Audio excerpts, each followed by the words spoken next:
நாங்கள் உங்கள் ஓட்டுக்கானவர்கள் மட்டுமல்ல, இந்த நாட்டுக்கானவர்கள். போட்டு பாருங்க ஓட்ட, அப்புறம் பாருங்க நாட்டை. உங்கள் பிள்ளைகள் எங்களுக்கு வாக்கு தந்து வலிமைப்படுத்துங்கள். வாக்களியுங்கள் மைக் சின்னத்தில். நீதி வழங்கும் போது அண்ணன், தம்பி, சொந்தம், பந்தம், பணக்கார, ஏழை எதையுமே பார்க்க கூடாதுடா. நாயத்தை மட்டும் தான் சொல்லணும். அனைவருக்கும் வணக்கம். கடந்த வாரம் தாம்பரம் காவல்துறை அதிகாரிகளால் நெல்லை எக்ஸ்பிரஸில் 4.5 கோடி ரூபாய் பணம் பிடிக்கப்பட்டது. அந்த பணம் நயினார் நாகேந்திரன் அவர்களுக்கு சொந்தமான பணம் என்று காவல்துறை தரப்பில் சொல்லப்பட்டது. பிடிபட்டவர்களும் அது நயினார் நாகேந்திரனுடைய பணம் தான் சொன்னாங்க. ஆனால் நெல்லையினுடைய பாரதிய ஜனதா கட்சியினுடைய நாடாளுமன்ற வேட்பாளரும் தற்போதைய சட்டமன்ற உறுப்பினரும் பாரதிய ஜனதா கட்சி துணை பொதுச் செயலாளருமாக இருக்கக்கூடிய மரியாதைக்குரிய ஐயா நயினார் நாகேந்திரன் அவர்கள் அதை மறுத்திருந்தார். அந்த பணம் என் பணமே இல்லைங்க, இந்த வடிவேல் போக்கரி படம் சொல்ல அந்த தண்ணி ஏன் தண்ணி இல்லை அப்படிங்கிற மாதிரி அந்த பணம் என் பணம் இல்லை அப்படின்னு சொன்னார்.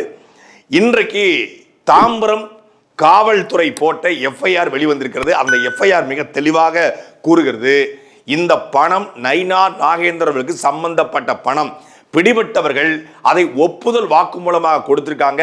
அதை எல்லாவற்றையும் தாண்டி பிடிபட்ட அந்த 3 பேரில் 2 பேர் பாரதிய ஜனதா கட்சியை சார்ந்தவர், ஒருவர் நயினார் நாகேந்திரனுடைய உறவினர், இன்னொருவர் நயினார் நாகேந்திரன் அவர்களுடைய ப்ளூ டைமண்ட் அப்படிங்கிற உணவகத்தினுடைய மேலாளர்.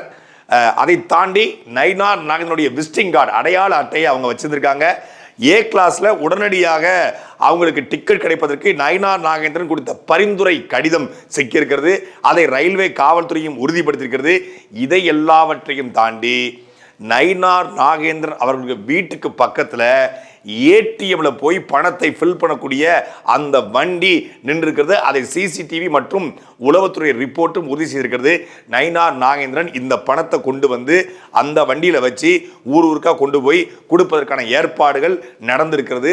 வாக்குக்கு பணம் கொடுக்கத்தான் இந்த படத்தை நெல்லை எக்ஸ்பிரஸ்ல வச்சு எடுத்துட்டு போயிருக்காங்க. ஒரு கருப்பு ஆடு போட்டு கொடுத்துருக்கு ஒரு பக்கம். ஆனா பணநாயக அரசியல வீழ்த்தோங்கனா ஜூன் 4ஆம் தேதி தமிழ்நாட்டில் பணநாயக அரசியல் தோற்றுவிட்டது, பண அரசியல் தோற்று வச்சிருக்கு தெரியும்னா, கோயம்புத்தூரில் பண அரசியல் தோற்றுச்சுன்னு தெரியும்னா, நாங்கள் தமிழ்நாட்டில் கலகமில்லா தமிழ்நாடு, கவலையில்லா தமிழ்நாடு என உருவாக்க போகிறோம், மீண்டும் மோடி வேண்டும் மோடி அப்படிங்கிற மாதிரி தமிழ்நாட்டில் பாஜகவை கொண்டு வர போகிறோங்கன்னா, இங்கே திமுக ஊழல் செய்து ஓட்டுக்கு பணம் கொடுக்குது, இந்த அரவக்குறிச்சி இந்த தகுதிகள்லாம் சிதிர் பழச்சு பணம் கொடுத்து ஜெயிச்சாருங்கண்ணா, அது மாதிரி நாங்கள் செய்ய மாட்டாங்கண்ணா அப்படின்னு சொல்லி வாக்குக்கு பணம் கொடுக்க மாட்டோம் என்று சொல்லுகிற அண்ணாமலை இதற்கு என்ன பதில் சொல்ல போராடு அப்படிங்கிறதான் இப்போ இருக்கிற ஒரே ஒரு கேள்வி. நயினார் நாகேந்திரன் அவர்கள் வாக்குக்கு பணம் கொடுக்க போனார் என்பதை தமிழ்நாடு காவல்துறை எஃப்ஐஆர் உறுதிப்படுத்துகிறது. அவருடைய கூட்டாளிகள், அவருடைய அந்த ட்ரெயினில் போன 3 பேரும் அதை உறுதிப்படுத்திக்கங்க. அப்படின்னா வாக்குக்கு பணம் கொடுக்க மாட்டோம், ஓட்டுக்கு எங்கள் பணத்தை விற்க மாட்டோம் என்று தேர்தல் ஆணையம் மாவட்ட ஆட்சியர் மூலியமாக ஒவ்வொரு மாவட்ட ஆட்சியருடைய அலுவலகத்திலும் மக்கள் கூடக்கூடிய இடங்கள்லையும் ஒரு பெரிய பதாகை வச்சிருக்காங்க. ஓட்டுக்கு பணம் கொடுக்கக்கூடாது, வாங்கக்கூடாது அப்படிங்கிறது தேர்தல் ஆணையத்துடைய விதிமுறை. அப்படின்னா நயினார் நாகேந்திரன் வாக்குக்கு பணத்தை கொடுக்கத்தான் இந்த பணத்தை கொண்டு போயிருக்காரு அப்படிங்கிறது உறுதி செய்யப்பட்டிருக்கிறது. நயினார் நாகேந்திரனை ஏன் இன்னும் தகுதி நீக்கம் செய்யலை அப்படிங்கிறதா இப்போ இருக்கிற ஒரே ஒரு கேள்வி. இப்போ பணம் மாட்டிக்கிச்சு அப்படின்னு நயினார் நாகேந்திரன் என்ன பண்ணியிருக்காரு அப்படின்னா, பணம் மாட்டிக்கிச்சு, எவனோ ஒருத்தன் போட்டு கொடுத்துட்டான். 4.5 கோடிங்கிறது சாதாரண பணம் கிடையாது. ஒட்டுமொத்தமாக ஒரு தொகுதியில் 10 லட்சம் வாக்காளர்கள் வாக்கு போடுவாங்க. ஒரு 14 லட்சம் வாக்காளர்கள் இருந்தாலும் கூட 10 லட்சம் வாக்காளர் வாக்கு செலுத்தக்கூடிய வாக்காளர். இந்த 10 லட்சம் பேருக்கும் ஓட்டுக்கு எல்லா கட்சிகளும் பணம் கொடுக்குமானா கொடுக்காது. இந்த 10 லட்சத்தில் தான் கட்சிக்காரன், தன்னுடைய ஆதரவாளன், தங்களுடைய கூட்டணி கட்சியுடைய ஆதரவாளர் இவங்களுடைய வாக்கு விழுந்துரும். சில பேர் ஓட்டுக்கு பணம் வாங்காமலே ஓட்டு போட்டுருவாங்க.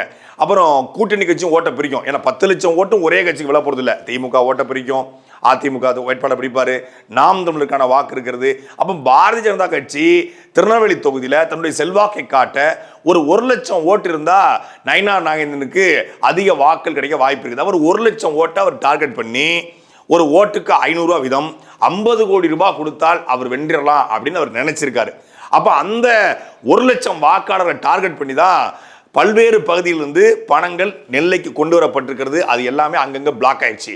இது ஒரு நீரோட்டம், ஒரு வெள்ளோட்டம் போல இந்த 4.5 கோடி எடுத்துட்டு போயிருக்காங்க. இது மாட்டதுனால மற்ற பணங்களும் பிளாக் செய்யப்பட்டிருக்கிறது. அதனால் நயினார் நாகேந்திரன் விழி புதுங்கி நிற்கிறார். தமிழ்நாடு காவல்துறையின் எஃப்ஐஆர் சொல்கிறது நயினார் நாகேந்திரனுடைய பணம்னு. ஆனா நயினார் நாகேந்திரன் என்ன சொல்றாரு, இது ஏன் பணம் இல்லைங்கிறாரு. இப்ப யார் சொல்றது உண்மை? தமிழ்நாடு காவல்துறை சொல்றது உண்மையா, இல்லை பாஜகவுடைய வேட்பாளர் நயினார் நாகேந்திரன் அவர்கள் சொல்றது உண்மையா? இவங்க சொல்றது போயினா நயினார் நாகேந்திரன் காவல்துறை மேலேயே நடவடிக்கை எடுக்கலாம். இங்க பொய் சொல்றாங்க, தவறான தகவலை பரப்புறாங்க, என்னுடைய வெற்றியை தடுக்க பார்க்கறாங்க. ஆனா அவர் இது வரைக்கும் அப்படி சொல்லலை. சரி, நயினார் நாகேந்திரன் சொல்றது பொய் அப்படின்னா தேர்தல் ஆணையம் நீங்க எப்படி பொய் சொல்றீங்க, உங்க பணம் தானே அப்படின்னு நயினார் நாகேந்திரன் நடவடிக்கை எடுக்கலாம். அவங்களும் இது வரைக்கும் எடுக்கல. அப்ப என்ன, இப்ப ஓட்டுக்கு பணத்தை கொடுக்க முடியல, தேர்தல் ஆணையமும் பறக்கும் படையும் காவல்துறையும் சேர்ந்து பண்ணிட்டாங்க. இப்ப எஃப்ஐஆர் பதிவு செய்யப்பட்டிருக்கிறது.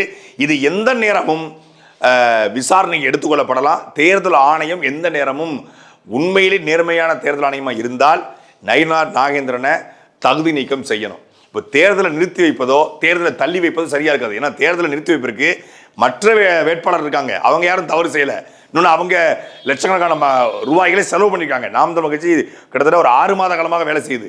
அதிமுகவுடைய வேட்பாளர் இருக்காரு, காங்கிரஸ் திமுக கூட்டத்தில் காங்கிரஸ் வேட்பாளர் இருக்காரு. அப்போ அவங்க எதுவும் ஓட்டுக்கு பணம் கொடுத்தாங்க இது வரைக்கும் பிடிக்கல. ஆனால் பாஜக கொடுத்து பிடிக்கப்பட்டிருக்கிறது, அது எஃப்ஐஆர் போடப்பட்டிருக்கிறது. அதனால அவரை மட்டும் தகுதி நீக்கம் செய்யக்கூடிய எல்லா உரிமைகளும் எல்லா அதிகாரமும் தேர்தல் ஆணையத்துக்கு இருக்கு. ஆனா தேர்தல் ஆணையம் என்ன செய்ய போகிறது அப்படிங்கிறது கேள்விக்குறியாக மாறி இருக்கிறது. இதற்கு மத்தியில ஓட்டுக்கு பணத்தை கொடுக்க முடியலன்னு நயினார் நாகேந்திரன் அடுத்த கட்டத்துக்கு போயிருப்பதாக தகவல் சொல்றாங்க. என்னன்னா, திருநெல்வேலியில் இருக்கக்கூடிய தன்னுடைய செல்வாக்கை பயன்படுத்தி பல ரவுடிகள்கிட்ட பேசி ஒவ்வொரு ரவுடிக்கும் 15 லட்சம் ரூபாய் பணத்தை கொடுத்து ஒரு முக்கியமான ஒரு 500 வாக்குச்சாவடிகளை கையகப்படுத்தி அதுல மாலை ஒரு 3 மணிலிருந்து ஒரு 5 மணிக்குள்ள வாக்குகளை கள்ள ஓட்டு போடுறதுக்கான வேலைகளை நயினார் நாகேந்திரன் இறங்கி இருக்கிறார் என்பதும் தெரிய வந்திருக்கிறது. அவர் தகுதி நீக்கம் செய்யப்படலைன்னா இந்த வேலையை செய்வாரு. அப்படி செஞ்சாவது அவர் வெல்லணும். ஏன்னா இந்த முறை அவர் வெல்லலை அப்படின்னா அவருடைய கனவா இருக்கக்கூடிய பாஜகவுடைய தலைவராக மாற முடியாது. வென்றால் மத்திய அமைச்சர் அப்படிங்கிற கனவோடு இருக்கிற அந்த கனவும் தகர்க்கப்படும். அப்போ ஆக மொத்தத்தில் நயினார் நாகேந்திரனுடைய அரசியல் வாழ்க்கை கேள்விக்குறியாக மாறும். 65 வயசை தாண்டிடுச்சு. இனி அடுத்த தேர்தல் வரைக்கும் அவர் காத்திருக்க முடியாது. இப்ப சட்டமன்ற உறுப்பினர் இருக்காரு, சட்டமன்ற உறுப்பினர் இருந்தா ஒன்றும் பெரிய சம்பாத்தியம் கிடையாது. ஒன்னும் தமிழ்நாட்டில் அமைச்சர் ஆகணும், அமைச்சரானதான் கொஞ்சம் டிஸ்மிஸ் பார்க்க முடியும். தமிழ்நாட்டில் அமைச்சராவதுக்கு பாஜக ஆட்சிக்கு வரப்போறது இல்லை, அதுக்கு வாய்ப்பும் இல்லை. அப்போ அது ஒன்றும் பண்ண முடியாது. இப்போ இருக்கிற சொத்தை காப்பாற்றணும், இன்னும் கொஞ்சம் கூடுதலாக சம்பாதிக்கணும், சம்பாதிச்சு நல்ல சொகுசான வாழ்க்கை வாழணும். அதுக்கு அவருக்கு மத்திய அமைச்சர் பதவி தேவைப்படுது. தன் வாழ்நாளில் ஒரு முறையாவது மத்திய அமைச்சராக இருந்துடணும்டா அப்படிங்கிற அந்த ஆசை. ஏன்னா எவ்வளோ பெரிய பதவி வெறி இருந்திருந்தா ஒரு சட்டமன்ற உறுப்பினர் திருநெல்வேலி சட்டமன்ற மக்கள் அங்கீகரிச்சிருக்காங்க. திருநெல்வேலி சட்டமன்றத்துக்குள்ள கடுமையான வெள்ளம் வந்தது திருநெல்வேலியில. இந்த வெள்ளத்தின் போது நயினார் நாகேந்திரன் ஜேசிபியில் உட்கார்ந்துட்டு அப்படியே வேட்டியை மடிச்சிட்டு போற மாதிரி ஒரு போட்டோ இருந்துச்சு. உண்மையிலே அந்த மக்களுக்கான தலைவனாக இருந்திருந்தால், திருநெல்வேலி மக்களை நேசிக்கூடிய தலைவனாக நயினார் நாகேந்திரன் இருந்தா அந்த மக்களுக்கான குறைகளை தீர்த்து வச்சிருப்பாரு. திருநெல்வேலி தாமிரபரணி ஆறு இருக்கு இல்லையா, 70 விழுக்காடு அது நஞ்சாக மாறிவிட்டது. முத்தாலங்குறிச்சி காமராஜன்கிற ஒரு ஆய்வாளர், ஒரு எழுத்தாளர், அவர் தொடர்ச்சியாக இந்த தாமிரபரணிக்காக 40 ஆண்டு காலமாக போராடி கொண்டிருக்காரு. தாமிரபரணி உருவாகிற இடம் வரைக்கும் சென்று அது எப்படி உருவாகிறது, எந்தெந்த ரூட்ல வருது, எல்லாவற்றையும் ஆய்வு செய்து பல நாட்கள் கடுமையான பயணங்கள் மேற்கொண்டு அந்த ஆய்வுகளை புத்தகமாக வெளிக்கொண்டு வந்திருக்காரு. தாமிரபரணியை மீட்க வேண்டும் என்று போராடி கொண்டிருக்கிற இவர்களோடு கைகோர்த்து தாமிரபரணியில் சாக்கடையை கலப்பதை தவிர்த்திருந்தால் ஓட்டுக்கு பணம் கொடுக்காமலேயே நயினார் நாகேந்திரன் ஜெயிச்சிருப்பாரு. தமிழ்நாட்டிலேயே உருவாகி தமிழ்நாட்டிலே கடல்ல கலக்கக்கூடிய ஒரே ஒரு ஆறு தாமிரபரணி, வற்றாத ஜீவநதி அப்படின்னு ஒரு பேர் உண்டு. இயற்கையிலேயே அந்த தண்ணீரில் தாமிரம் என்கிற ஒரு இது கலந்திருப்பதால் அந்த தண்ணி ஒரு சத்தான தண்ணியாக, தாமிரபரணி தண்ணி குடிச்சவன் நான்டா அப்படிலாம் பாட்டு போடுற காரணம், தாமிரபரணி தண்ணீருக்கென்று ஒரு ஒரு என்ன சொல்றது இயற்கையான ஒரு சக்தி இருக்கிறது.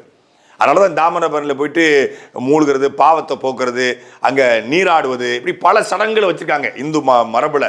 ஆனால் அது மூட நம்பிக்கை எல்லாவற்றையும் தாண்டி அந்த தண்ணீருக்கென்று ஒரு ஆற்றல் இருக்கிறது, ஒரு சக்தி இருக்கிறது. அந்த தண்ணி இன்னைக்கு சாக்கடையா மாறிடுச்சு. திருநெல்வேலியில் இருக்கக்கூடிய ஒட்டுமொத்த சாக்கடை கழிவும் கலருது. அதை எல்லாவற்றையும் தாண்டி ஆற்று மணல் கொள்ளை. தாமிரபரணி உருவாகிற இடம் தொடங்கி கடல்ல கலக்கிற இடம் வரைக்கும் ஆத்து மணல் அள்ளி விற்கிறான். அது ஒரு நயினார் நாகேந்திரன் ஒரு மண்ணின் மைந்தனாக, மக்களுடைய தலைவனாக அந்த ஆற்று மணல் கொள்ளையை தடுத்திருந்தா, அந்த ஆத்தை காப்பாத்திருந்தா, தாமிரபரணி தண்ணி குடிக்கிற அத்தனை பேரும் நயினார் நாகேந்திரன் ஓட்டு போடுவான் பணம் வாங்காம. இன்னைக்கு ஓட்டுக்காக பணத்தை கொண்டு போற மரியாதைக்குரிய நயினார் நாகேந்திரன் அவர்கள் நெல்லை வெள்ளத்துல, திருநெல்வேலி வெள்ளத்துல மக்கள் பாதிக்கப்பட்ட பொழுது இதே போல அந்த மக்களுக்கு நிவாரணப் பொருட்களை கொடுத்திருந்தால் வீடு வீடாக சென்று பார்த்திருந்தால் அந்த மக்கள் இப்போ பணம் வாங்காம ஓட்டு போட்டிருப்பான், பணத்தை எதிர்பார்த்துக்க மாட்டான். யார் வந்து நின்னாலும் நயினார் நாகேந்திரன் நாங்கள் ஓட்டு போடுவோம் அப்படிங்கிற மனநிலையில இருந்திருப்பான். அன்னைக்கு போய் நின்று இருந்தா, அன்னைக்கு சீன் போட்டீங்க. மக்கள் 15 நாட்கள் வெள்ளம் படியாத குறையாக இருந்தது. சொல்லப்போனால் தாமரப்பள்ளி கடையில் தான் அதிகமான பாதிப்பு, திருநெல்வேலி ஜங்ஷன் பகுதிகளில் அதிகமான பாதிப்பு, சிந்துபுந்தரை பகுதிகளில் அதிகமான பாதிப்பு, சிஎன் வில்லேஜ் பகுதிகளில் அதிகமான பாதிப்பு, குறுக்குத்துறையில் முழுமையான பாதிப்பு, உடையார்பட்டியிலும் கடுமையான பாதிப்பு. அந்த பாதிப்பில் கிட்டத்தட்ட 15-20 ஆண்டுகளாக அந்த மக்கள் சேர்த்து வச்ச அத்தனை பொருட்களும் தாமிரபரணி வெள்ளத்தில் அடிச்சுட்டு போயிடுச்சு. இப்போ நீங்கள் ஊருக்குள்ள ஒரு குளத்துலேருந்து தண்ணி வருது அப்படின்னா, ஒரு குளம் உடஞ்சி தண்ணி வருது அப்படின்னா அது பொருளை அடிச்சுட்டு போகாது, தண்ணி வரும் அப்படியே கிடக்கும், அந்த பொருள் அப்படி இருக்கும் தூக்கி மேலே வச்சிடலாம். ஆனால் ஆற்று வெள்ளத்தில் இருந்த ஃபோர்ஸில் 6 ஊருக்குள்ளே வருது. ஒட்டுமொத்த பீரோ, கட்டில், மிக்சி, பல வீட்டில் ஃப்ரிட்ஜு எல்லாத்தையும் அடித்து தண்ணிகளை கொண்டு போய் அங்கங்கே சிதறி போட்டுச்சு. ஒன்றும் பயன்படுத்த முடியாமல் போயிடுச்சு. புடவை, நகை, பணம் எல்லாம் போயிடுச்சு. நெருக்கதியத்தை அந்த மக்கள் நின்னாங்க. களத்தில் நாம் தமிழ் கட்சி போய் நின்றது. அண்ணன் சீமான் தொடர்ச்சியாக திருநெல்வேலியில் 15 நாட்கள் தங்கியிருந்து ஒட்டுமொத்தமான திருநெல்வேலி தூத்துக்குடி முழுக்க போனார். ஒரு நாளைக்கு கிட்டத்தட்ட ஒரு 5000-6000 பேருக்கு நிவாரணப் பொருட்கள் நாம் தமிழ் கட்சியின் சார்பாக கொடுக்கப்படுது. அந்த வெள்ள நிவாரணத்தில் மட்டும் கிட்டத்தட்ட 2 கோடி மதிப்பிலான பொருட்களை நாம் தமிழ் கட்சி சென்னை, திருநெல்வேலி, தூத்துக்குடி கொடுத்தாங்க. பிச்சை எடுத்து திரள்நிதி திரட்டி கொடுத்தாங்க. ஆனால் களத்தில் இருந்த சட்டமன்ற உறுப்பினர், களத்தில் இருக்க வேண்டிய சட்டமன்ற உறுப்பினர் நயினார் நாகேந்திரன் எங்க போனார்னே தெரியல. நயினார் நாகேந்திரன் பாராளுமன்றத்தில் வெற்றி பெற்றா என்ன ஆகும்? நயினார் காம்ப்ளெக்ஸ் இருக்கு ஜங்ஷன்ல, ஏற்கனவே ஒரு 2001 காலகட்டத்தில் சின்னதாக இருந்துச்சு. அது இப்போ விரிவடைஞ்சு 3 மடங்காக மாறி இருக்கிறது. பாராளுமன்றத்துக்கு போனால் ஜங்ஷன் பேருந்து நிலையம் முழுக்க அவருடைய இடமா மாறும். வண்ணாரப்பட்டில் கூடிய அவருடைய உணவகம் சின்னதாக இருந்துச்சு, இப்போ கொஞ்சம் பெருசாக இருக்குது. அது அப்படியே வந்து ஆரம்பிக்க வரைக்கும் அந்த பக்கம் வந்து ரோஸ்மேரி ஹாஸ்பிட்டல் வரைக்கும் அப்படி நின்றுக்கிட்டே போகும். அவ்வளோதான் வளரும். அவர் வளருவார், அவர் குடும்பம் வளரும், அவர் மகன் வளர்வார், அவர் மகள் வளர்வார். ஃபார்மா கம்பெனிகள் தொடங்கி இன்னும் நிறைய இந்தியா முழுக்க ஹோல்சேல் பண்ணி பெரிய நிறுவனங்களை ஆரம்பிப்பாங்களே ஒழிய திருநெல்வேலி மாவட்ட மக்களுக்கோ திருநெல்வேலி பாராளுமன்ற மக்களுக்கோ எந்த வளர்ச்சியும் அடைய மாட்டார்கள். எந்த தொழில் வளர்ச்சியும் ஏற்கனவே இல்லை. இருந்த தொழில்களையும் வடநாட்டுக்காரன் உள்ள போகுதுட்டா. திருநெல்வேலி முழுக்க ஏற்கனவே வறட்சி, பசி, பஞ்சம், பட்டினியாக இருக்கிறது. அதே கிராமங்கள், அதே சாலையற்ற கிராமங்கள், அதே பள்ளிக்கூடமற்ற கிராமங்கள், அதே மருத்துவமனையற்ற கிராமங்கள், அதே கழிவறையற்ற வீடுகள், அதே பாதாள சாக்கடையற்ற தெருக்கள், அப்படித்தான் இருக்கிறது. எந்த டெவலப்மெண்ட்டும் ஆகலை, எந்த வளர்ச்சியும் ஏற்படல. ஏற்கனவே திருநெல்வேலியில் பிரபாகரன் என்கிற ஒரு பாராளுமன்ற உறுப்பினர், அப்புறம் திமுக ஒரு பாராளுமன்ற உறுப்பினர், 2 பேரும் அதிமுக இருந்தாங்க, அப்புறம் திமுக இருந்தாங்க, மாறி மாறி ஆண்டாங்க, எதுவும் செய்யலை. இவர் வந்து என்ன செய்ய போறாருங்கிறது கண்ணு முன்னாடி தெரியுது. ஓட்டுக்கு பணத்தை கொடுத்து அந்த ஓட்டை வாங்கினா, நீ ஓட்டுக்கு பணம் கொடுக்குறான், நீ பணத்தை வாங்கிட்டு ஓட்டை போடுற, அவன் பணத்தை கொடுத்து ஓட்டை வாங்கி நாட்டை கெடுக்க போறான்.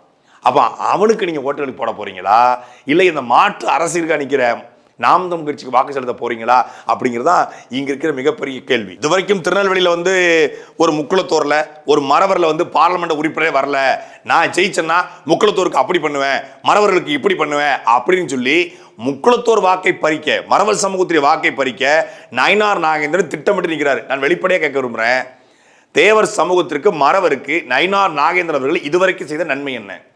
திருநெல்வேலியில் எத்தனையோ பகுதிகளில் இந்த சமூகத்தில், மறவர் சமூகத்தில் பிறந்து படிக்க முடியாமல், படித்த படிப்புக்கு வேலை கிடைக்காம எத்தனையோ இளைஞர்கள் இருக்காங்க. அதில் நாங்கள் ஒரு 100 பேரை நான் படிக்க வச்சிருக்கேன்ப்பா, 100 பேருக்கு மருத்துவ சீட்டு வாங்கி கொடுத்துருக்கிறேன், 100 பேருக்கு பொறியாளர் ஆக்கியிருக்கிறேன், 100 பேரை வழக்கறிஞர் ஆகியிருக்கிறேன், 100 பேருக்கு நான் வந்து ஒரு வக்கீல் ஆக்கியிருக்கிறேன், 100 பேரை வந்து நான் கல்லூரியில் சேர்த்து விட்டுருக்கிறேன்.